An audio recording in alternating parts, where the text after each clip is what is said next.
Se você fizesse bem feito a 6, você aproveitava 6, porque ele raramente errava um chute, né?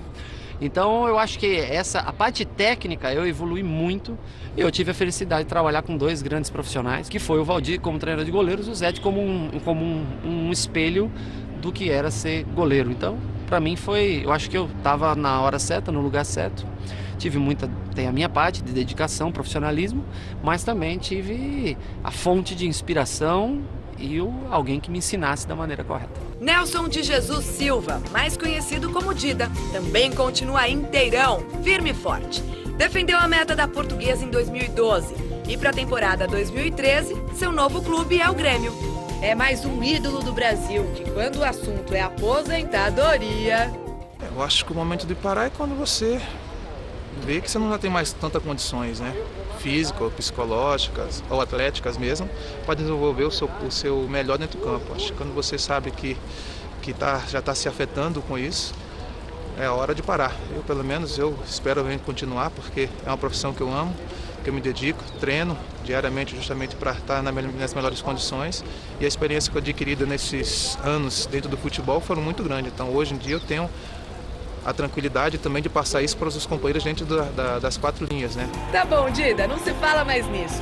Os apaixonados pelo mundo da bola agradecem.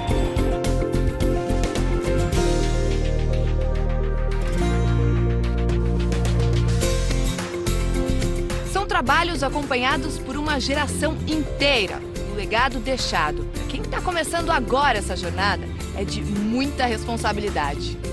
Eu cresci vendo o Rogério jogar. Sou goleiro hoje, uma das pessoas que me inspirou muito foi o Rogério.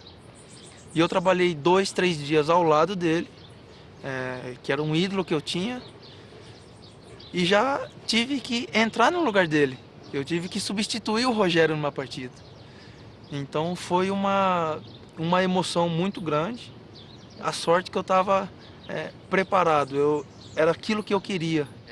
Eu acho que personalidade. O goleiro tem que ter muita personalidade. Ele tem que fazer com que as pessoas acreditem naquilo que você se propõe a fazer.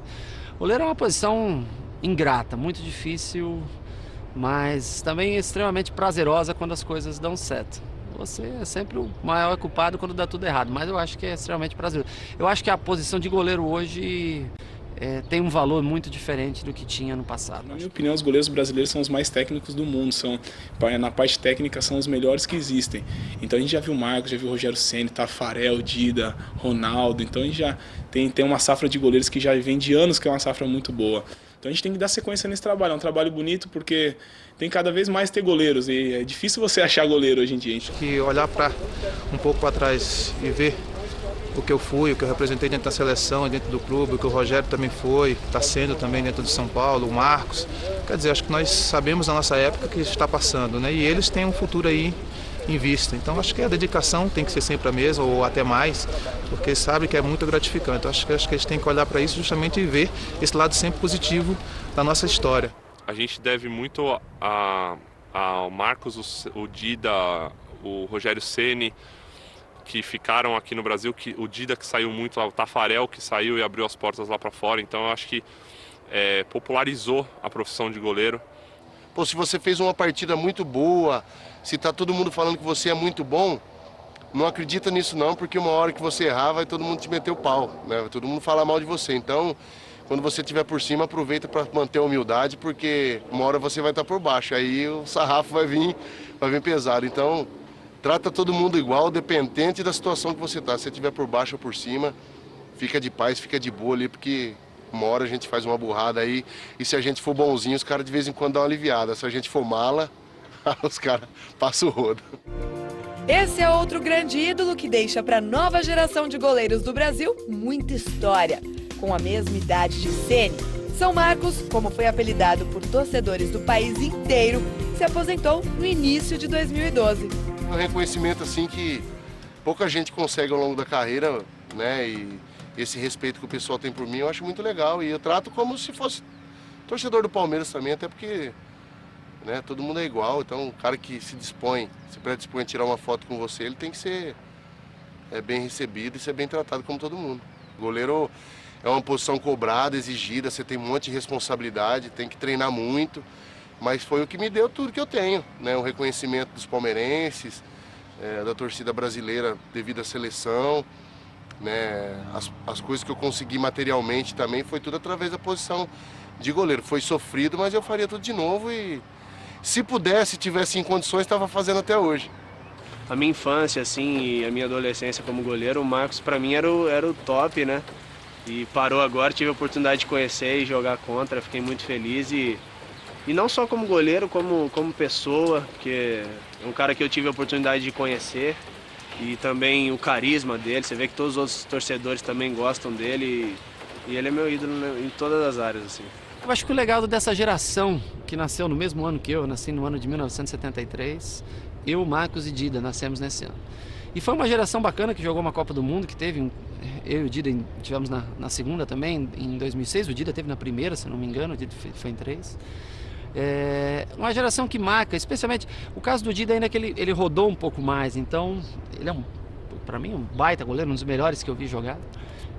Mas ele acabou indo para vários clubes. Mas no caso do Marcos, que jogou uma carreira praticamente toda no Palmeiras, no meu no São Paulo, além da parte técnica como goleiro, fica todo esse carisma, né? Essa proximidade do torcedor, esse elo entre atleta e arquibancada, atleta e torcedor. Então eu acho que isso fica, essa coisa da fidelidade. É o que fica para o torcedor, do cara que ele olha e vê como o cara que veste realmente a camisa do seu time. Que ele olha lá anos na escalação e vê lá, o número 1, aquele, né? O goleiro tem disso, ele fica mais tempo, ele cria mais raízes e mais identificação. O torcedor sofre mais com ele, traz alegrias. Eu acho que esse é o bacana da nossa profissão.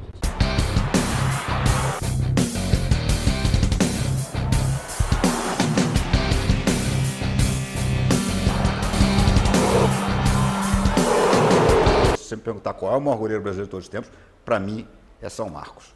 Acho que o Marcos foi um monstro naquela Copa de 2002 e um goleiro espetacular. Até porque, além de ser um goleiro tecnicamente brilhante, era um personagem riquíssimo do futebol, né?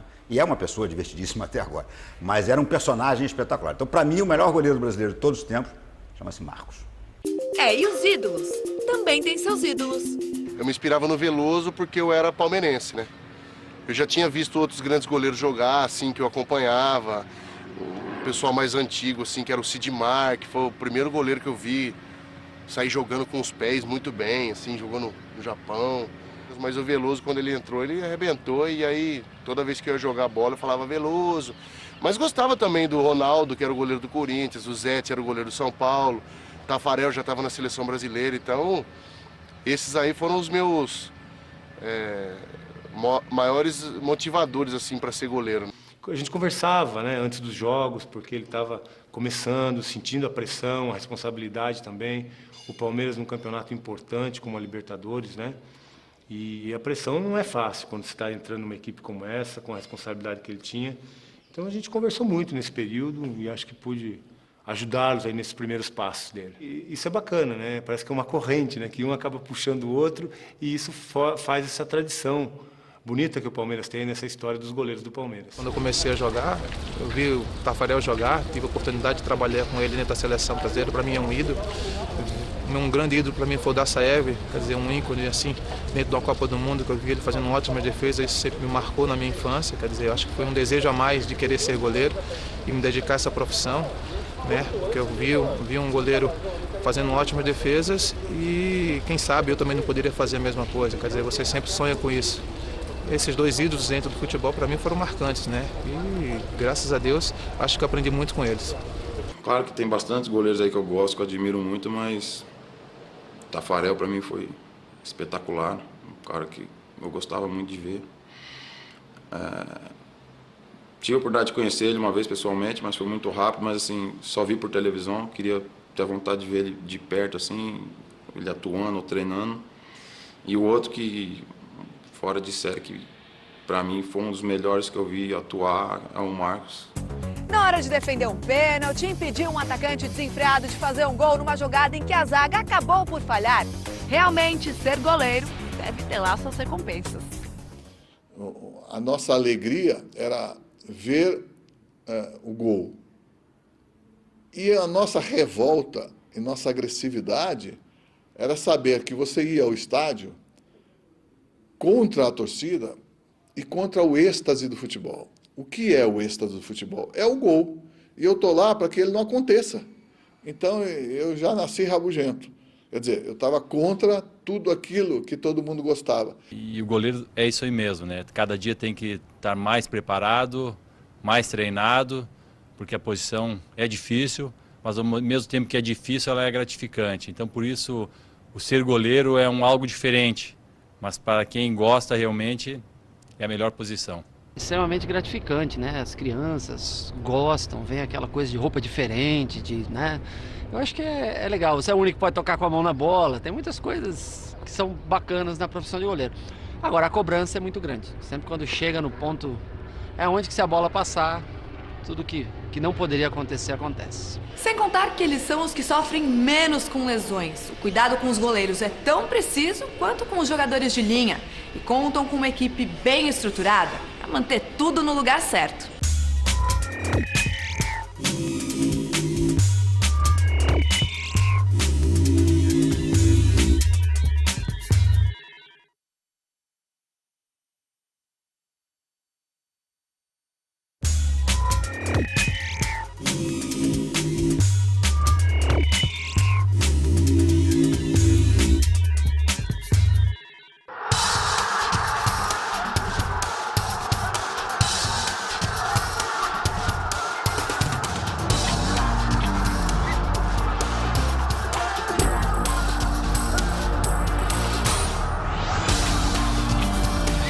Cuidado com os goleiros é tão preciso quanto com os jogadores de linha. E contam com uma equipe bem estruturada para manter tudo no lugar certo. Os goleiros, eles têm uma característica bem diferente dos outros jogadores, porque eles têm, em tese, menos contato direto, porém eles têm lesões que são mais específicas dos goleiros. Futebol é um esporte que se joga com os pés, mas o goleiro, utilizando as mãos, ele pode ter lesões no ombro, lesão como, por exemplo, simples contusão, simples batida, até mesmo luxações, ou seja, a perda do contato de um osso com outro quando ele cai de mau jeito ou sofre algum trauma mais importante. A mesma coisa em nível de cotovelo, punho e mão, onde ele pode ter fraturas, ele pode ter tendinites, que são muito frequentes, e fraturas em dedo, principalmente pelos traumas, às vezes pelo trauma direto com a bola. Segundo o livro Lesões nos Esportes, escrito pelo próprio Dr. Moisés, os goleiros têm menor incidência de contusões comparados com os jogadores de defesa, ataque e meio de campo. Eles representam 8,7% das lesões entre os jogadores de futebol. Os meio-campistas vêm em seguida com 24,3%. Os defensores, 25,2%. E os atacantes são os que mais se machucam, 41,8%. Um tipo de lesão que é frequente em goleiro e que às vezes passa desapercebido são as lesões da cabeça. Então isso caracteriza uma coisa que se chama concussão. Quer dizer, o que é a concussão? Que é um estudo hoje muito grande em relação a isso, a própria FIFA está se preocupando muito. A concussão é a contusão, é um trauma que pode acometer o cérebro. Ou seja, a cabeça, ou seja, o crânio, tem esse arcabouço ósseo, como se isso fosse a caixa. E dentro da caixa, nós temos o conteúdo, que é o cérebro. E quando você tem uma concussão, uma pancada, além de você ter a batida na caixa, você pode ter, secundariamente, alguma coisa acontecendo dentro, que é justamente no cérebro. E isso, ao longo dos anos de prática desportiva e ao longo das diversos traumas, pode provocar algumas consequências. Talvez nós vamos chegar à conclusão daqui a um tempo de que há necessidade sim de se proteger a cabeça dos atletas. Não só o goleiro, mas também os atletas de linha. Um bom exemplo do uso dessa proteção de cabeça pode ser visto em Peter Cech, atual goleiro do Chelsea. Usar uma proteção bucal, eu acho que é uma necessidade. Usar luva, de alguma maneira, também é uma proteção que, no mínimo, amortece um pouco